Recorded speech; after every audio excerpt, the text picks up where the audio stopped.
News just out, Stellantis is laying off almost 2,500 factory workers from an assembly plant. Stellantis CEO Carlos Tavares has just come forward with a bold announcement that's sending shockwaves throughout the automotive world. Jeep is being phased out, and in the aftermath, a massive number of workers are being fired. It's truly heartbreaking to think about the people behind the headlines who are directly impacted by this monumental shift. It really makes you question, is this the end for the iconic American automaker? Well, let me explain. What's happening?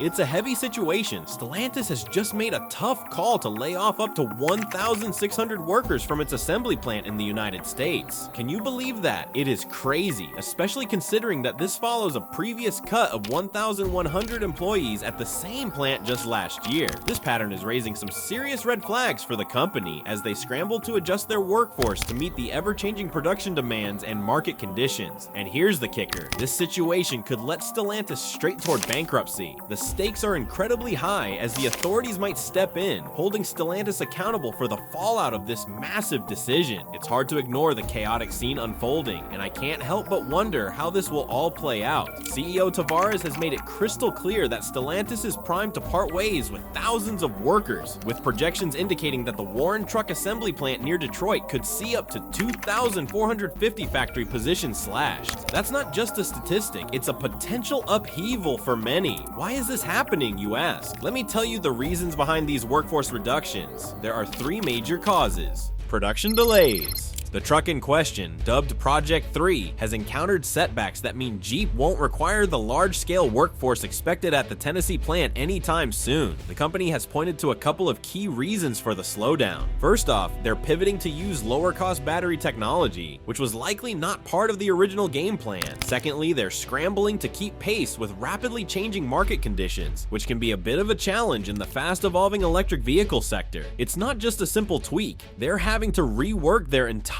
strategy. As a direct result of these changes and the revised production timeline, layoffs have unfortunately become part of the equation. Jeep is making some tough calls, adjusting its workforce to fit this new reality. This means that employees are left in a state of uncertainty, which has to feel pretty daunting. It's a balancing act for the company as they try to navigate through these complicated dynamics while also keeping their operations viable. Now, with the stakes so high, you have to wonder how this will all play out for Jeep and its workforce.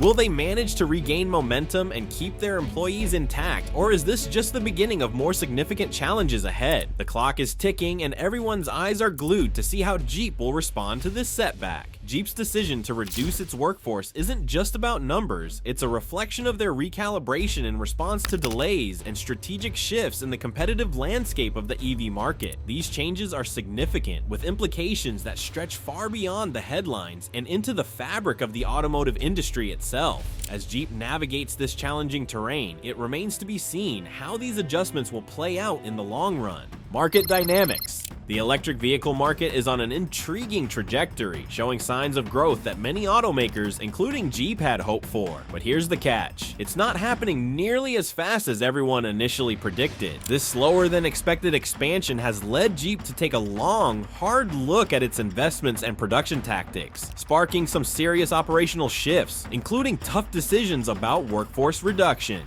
Let's take a moment to dive deeper into the slower growth of the EV market.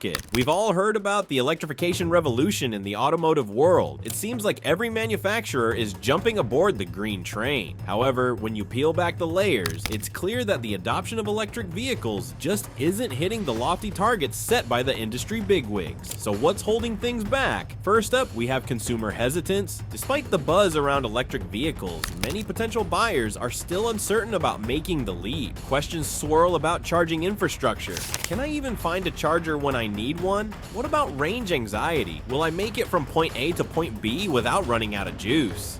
And let's not forget about the higher upfront costs that come with EVs compared to traditional cars that run on good old-fashioned gasoline. It's a lot to think about, and for some, it's enough to hit the brakes on any potential purchase. Then, broader economic factors are also to blame. Inflation is sneaking into everyday expenses and shaking up budgets, while supply chain disruptions continue to wreak havoc on the automotive industry as a whole. This combo affects consumers' purchasing power and can lead to hesitance in investing in new vehicles, including including those shiny new EVs. And there's the fierce competition in the EV arena. The market is becoming crowded, with a growing number of manufacturers all angling for a slice of the pie. We're talking about not just established brands throwing their hats in the ring, but also newcomers eager to make their mark. This competitive frenzy can dilute demand overall, throwing a wrench in the fast-paced growth that everyone was banking on. Financial challenge. Jeep is hitting a rough patch financially, and it's not just a little bump in the road. It's a major pothole they're trying to navigate. One of the biggest hits they're taking is a hefty non-cash charge that clocks in at around $400 million. This is tied to the write-down of assets linked to that recently scrapped SUV project. Ouch. When you think about it, that's a lot of cash disappearing into the abyss. As if that wasn't enough, Jeep isn't just sitting back and twiddling its thumbs. They're gearing up for even more financial strain, estimating additional costs that could soar up to $1.5 billion as a direct result of their strategic shifts. Now, these financial pressures are pushing Jeep into a corner, forcing them to make some tough decisions. The reality is the landscape is shifting, and Jeep's moves reflect a serious need to adapt to the changing environment or risk falling behind in this competitive market. You might be wondering, how did it come to this? Criticisms thrown at the CEO, and despite racking up some impressive achievements, Tavares has found himself in the hot seat, facing serious backlash from both dealers and executives over how he's steering Stellantis through its rough waters, especially in North America. A lot of dealers feel pretty frustrated with what they see as a deaf ear turned to market conditions and consumer preferences. It's like they're saying, hey, can you pay attention to what we need here? Critics have raised eyebrows at Tavares' laser-like focus on short-term profits, suggesting that it's leading to choices that could jeopardize brand loyalty and the overall stability of operations. Let me explain why all the blame is being directed at the CEO.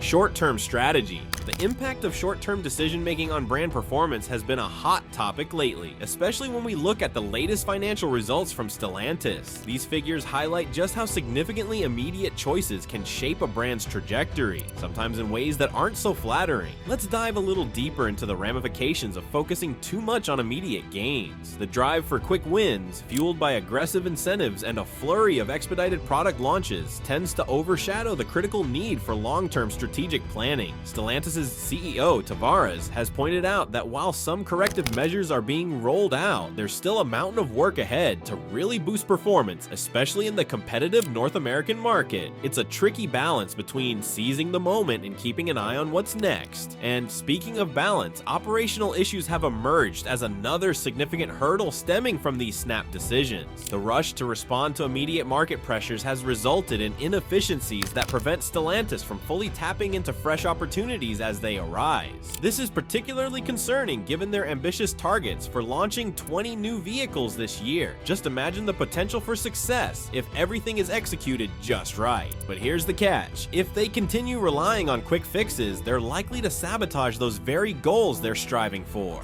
Pricing strategy. A big sticking point in the chatter is Stellantis' pricing strategy. Analysts are waving red flags, pointing out that the company has been jacking up vehicle prices even though consumer demand is not doing so well. We're talking about a whopping 166% increase, pushing averages to about $4,404 per vehicle. This might sound like a smart move at first glance. After all, when sales are taking a hit, who wouldn't consider sweetening the deal to entice buyers? However, here's the snag. While this tactic may give a little jolt to sales figures in the short run, it can seriously undermine profitability and chip away at brand value in the long term. That's a risk that can come back to bite them, leaving a trail of hurt down the road. Now let's break down the impact of those sky-high prices on Jeep's sales numbers, particularly for the Wrangler and Grand Cherokee. Brace yourself. These models are seeing some serious downturns in recent months. We're talking a jaw-dropping 33% drop for the Wrangler and a 19% dip for the Grand Cherokee in the first half of 2024 compared to the same time last year. What gives? Analysts say it all boils down to Jeep's pricing strategy, which has positioned these beloved vehicles at a premium price point that's simply too steep for a lot of potential buyers. As Jeep sets its sights on higher profit margins, it seems they've inadvertently pushed away a chunk of their loyal customer base. These are the folks who historically loved the brand for its rugged charm and affordability. Now models like the Wrangler are starting at around $80,000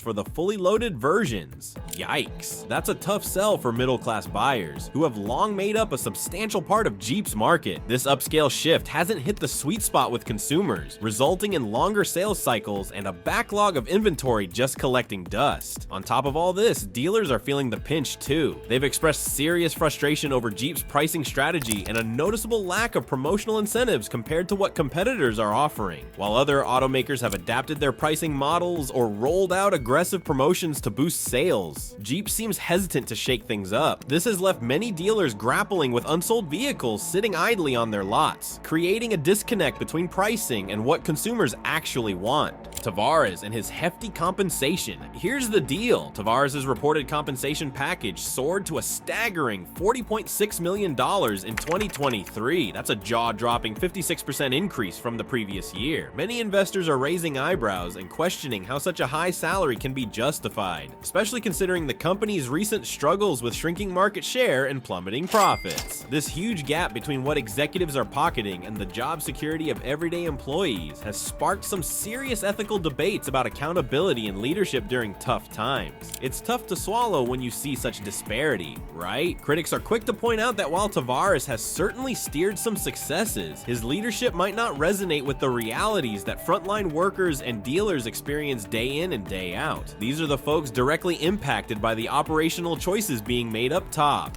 There's a growing perception that executives are living in a bubble, insulated from the fallout of their decisions. This disconnect can brew tension within the organization and undermine trust among stakeholders. When frontline employees and dealers feel like they're the ones bearing the brunt of tough decisions while executives are reaping massive financial rewards, it's a recipe for discontent. So, the question stands, how does Tavares' hefty paycheck affect morale and motivation within the ranks? When leadership seems out of touch with the struggles of their team, it could have serious ramifications for the company culture as a whole. The stakes are high, and the conversation around compensation amidst adversity is one that can't be ignored. Quality in the face of crisis. Let's talk about the declining quality perception surrounding Jeep and how this is striking a chord with consumers. Over the past few years, Jeep has found itself under intense scrutiny, especially regarding the quality of its vehicles. Once cherished for their ruggedness and dependability, Jeep models have become synonymous with a laundry list of quality concerns, including dreaded recalls and performance woes. Notably, the brand has been in the spotlight for significant recalls that pile on serious worries, like engine fires, that continue to tarnish its hard-earned reputation. Consumer feedback has painted a rather grim picture, revealing a noticeable drop in perceived quality. Many buyers are voicing their dissatisfaction not just about specific issues, but also about the overall durability and reliability of the newer models rolling off the production line. This shift in perception is crucial because it directly impacts what people decide to buy. Research reveals that a whopping 86% of consumers let negative reviews sway their buying choices. So, with quality concerns creeping into conversations, potential buyers might just steer clear of Jeep altogether. Adding to the stew, the high prices of Jeep models are fanning the flames of these quality worries. As consumers weigh the cost against the perceived value, any flicker of doubt about quality can send them running for the hills. The gap between Jeep's history as a rugged, accessible brand and the current consumer experiences creates a tough battlefield for them. Now, let's connect the dots between quality issues and how they're affecting sales performance.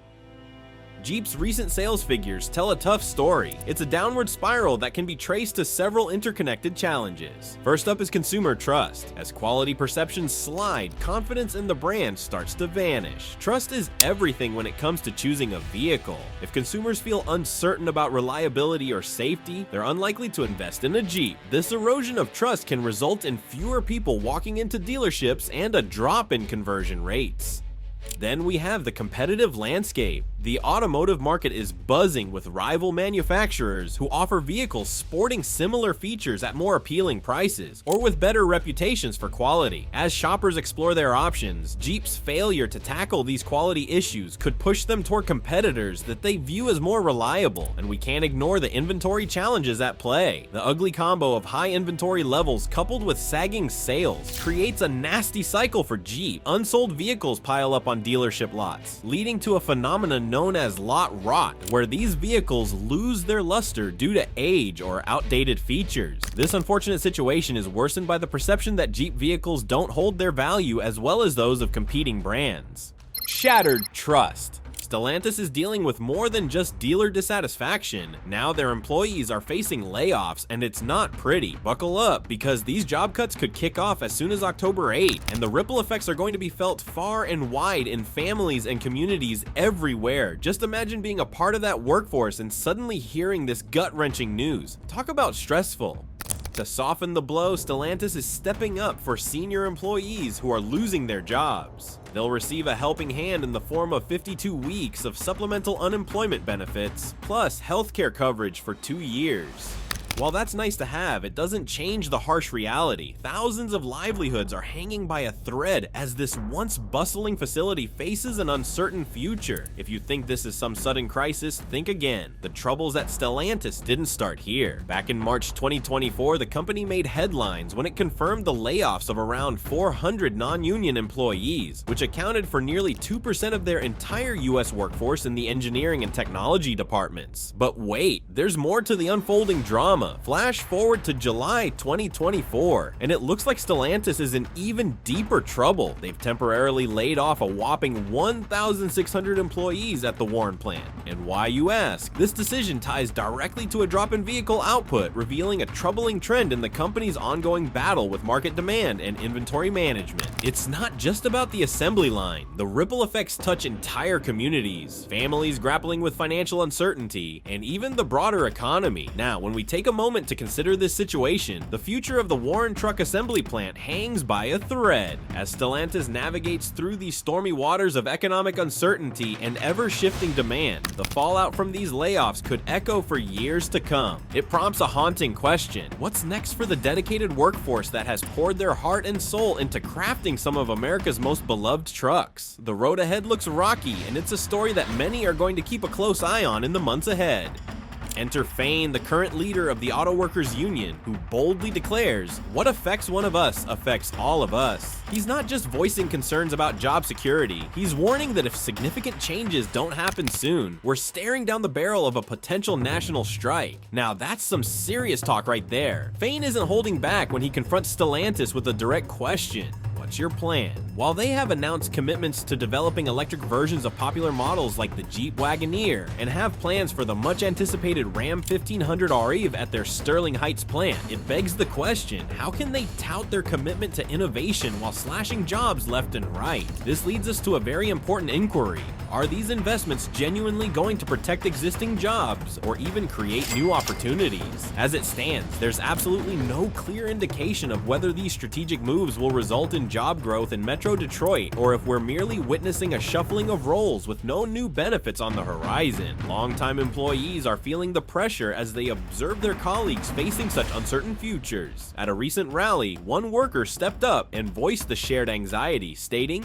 "We're all feeling this." It's a tough reality out there. With all these challenges piling up, one can't help but wonder what the future holds for the dedicated workforce at Stellantis. Will they weather the storm, or will this be the beginning of a larger battle? In my opinion, slashing the workforce may seem like a quick fix for companies facing financial challenges, but it often proves counterproductive. Reducing staff can lead to decreased morale, loss of institutional knowledge, and diminished productivity. Moreover, layoffs can damage the company's reputation, making it harder to attract top talent in the future. Instead of fostering innovation and growth, workforce cuts can create a culture of fear and instability. Companies should focus on strategic adjustments, revitalizing the brand. With the hurdles that Jeep and Stellantis are currently facing, it's time to put on our thinking caps and brainstorm some viable solutions to tackle the production halts, overflowing inventories, plummeting sales, and pesky quality concerns. Curious about what could turn things around? Let's dive into some potential strategies. First up, consider implementing competitive pricing. What if Jeep decided to trim down the prices on its hottest models, like the iconic Wrangler or the rugged Grand Cherokee? Just picture it. Slashing those prices could make these vehicles far more irresistible to consumers. Imagine offering generous discounts or eye-catching promotional deals to really ignite demand. This could help move that hefty inventory that's just sitting around. Now let's add a twist with tiered pricing. I mean, why not spice things up with a structure that caters to different budgets? performance. Picture a range of options that don't compromise on the essential features. This approach could open the doors for more folks to experience the Jeep lifestyle, because everyone deserves a bit of adventure, right? Switching gears, let's focus on ramping up those marketing and promotional efforts. It's high time we spotlight the outstanding features and unrivaled capabilities of Jeep vehicles. Think off-road prowess and the lure of adventure. Let's make potential buyers envision themselves conquering the trails in style. We want to plant those vivid daydreams of adventure in their minds. Now, what about empowering the dealers? Imagine giving them the tools and support they truly deserve, like enhanced promotional resources, including additional marketing funds and enticing sales incentives. When they motivate their dealers to push that inventory, they can effortlessly draw in customers and rejuvenate those showrooms. Everyone wins, right? Dynamic strategies. Let's talk about lean manufacturing. By concentrating on lean principles, they can minimize waste in production while enhancing overall efficiency. Imagine this scenario: they lower costs and ramp up quality simultaneously. Who wouldn't jump at the chance for that kind of win-win situation? Now, onto the sticky issue of quality control. Here's the lowdown. Investing in robust quality assurance programs throughout the entire manufacturing process is absolutely crucial. The Stellantis need to confront consumer concerns about reliability and durability directly. Think of it like reinforcing a fortress to safeguard the brand's reputation. We want that stronghold to stand tall. Engaging customers for their feedback? That's an absolute must. By collecting insights about any quality issues straight from their consumers, they harness valuable information that can drive genuine improvements in our products. And now let's chat about diversifying those product offerings. How about expanding electric vehicle options? It's time to dodge and weave with the shifting consumer preferences and regulatory landscape. Take the beloved Gladiator. Why not give it a hybrid twist and really cater to those eco-conscious adventurers? That's the charge into the future. What about introducing fresh models? It's time to think outside the box and unveil exciting new variations. Maybe some compact SUVs or trendy crossovers that catch the eye of younger consumers. Keeping Jeep on point with the evolving market is crucial. Now let's get techie. By utilizing data analytics, they can sharpen their ability to forecast demand trends accurately. This way, they can adjust production to avoid overproduction and those overflowing inventory situations. Does that sound smart or what? Finally, how about enhancing those dealer relations? Regular communication with dealers is non-negotiable. This ensures they're in tune with their needs and can adequately support them in managing inventory. As we navigate the turbulent waters of the automotive industry, particularly with the challenges faced by Stellantis and Jeep, it's clear that the decisions made today will have lasting impacts on employees, dealers, and consumers alike. The potential layoffs and quality concerns raise critical questions about the future of these iconic brands and the workforce behind them. I want to hear from you. How do you feel about the recent developments at Stellantis? What solutions do you think could help improve the situation for employees and restore consumer trust in Jeep? Share your thoughts in the comments below, and don't forget to subscribe to our channel.